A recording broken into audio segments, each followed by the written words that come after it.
প্রচন্ড রোদ, রোদ্দু সব দুধু করতেছে দুধু। এটা মালয়েশিয়া পেনাং কেপালা বাতাস গ্রাম অঞ্চল, অত্যন্ত গ্রাম অঞ্চল। এখানে শুধু গ্রাম আর গ্রাম। এখানে ঢুকলে কিছুতে মনে হয় না যে আপনি মালয়েশিয়ার ভিতরে আছেন। এটা মালয়েশিয়া যে বোঝার কোনো কায়দা নাই।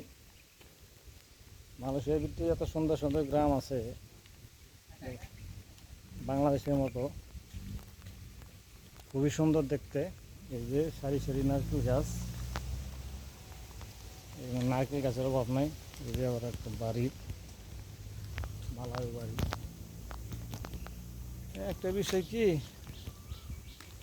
আপনার এদেশে নারকেল কেউ খায় না, কিন্তু গাছ থাকবে নারকেল খায় না, মাঝে মাঝে ডাব খায়, কাঁচা ডাব।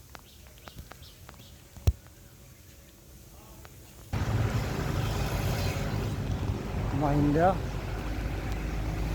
চলে গেল। এদিকে রাস্তার ধারে অসংখ্য কলা গাছ, জংলা কলা লাগাইছে না সম্ভবত, একটাই হয়েছে।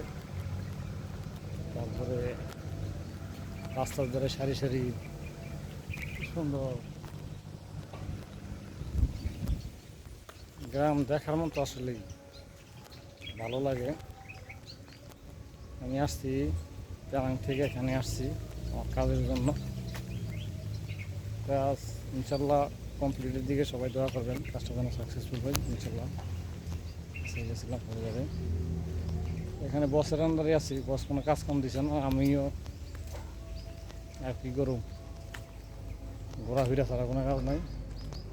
নামাজ পড়ার জন্য বেরোইলাম, সামনে মসজিদ আছে, নামাজ পড়ব,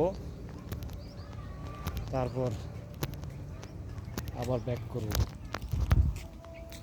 দেখুন দিকে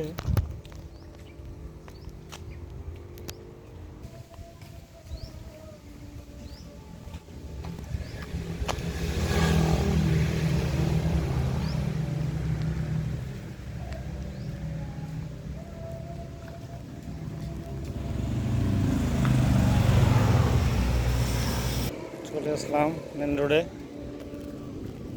এখানকার মেন রোডের রাস্তা দেখলে বোঝা যায় না এটা যে মালয়েশিয়া রাস্তা। রাস্তা দেখলে মনে হয় যে বাংলাদেশের মতোই সুন্দর লাগে।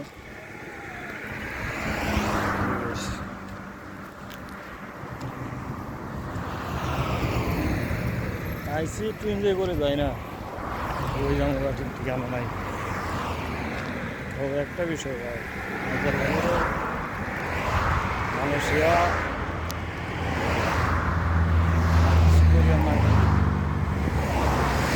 টাকা ইনকাম না করে জানি আল্লাহ দেশে না, বাপ মানুষকে হাসি ফোটাবো, সবল হবো, তবে এই দেশে কিনবো ইনশাআল্লাহ। আজকে দেখাবো আপনার আমি আর আমার আকাশ।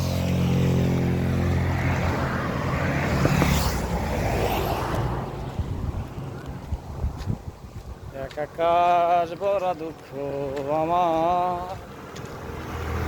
ইনশাল্লাহ রোজা প্রায় শেষের দিকে, আল্লাহর রহমতে সদভাবে রোজায় আছি এবং হাজার হাজার শুকরিয়া, আল্লাহ পাক এখনও আমাকে সুস্থ রাখছে, লাখ লাখ শুকরিয়া আলহামদুলিল্লাহ।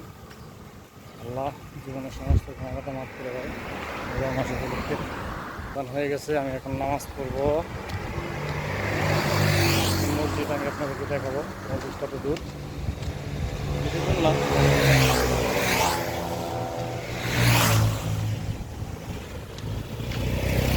এই যে মসজিদ, ইনশাল্লাহ মসজিদে চলে আসছি।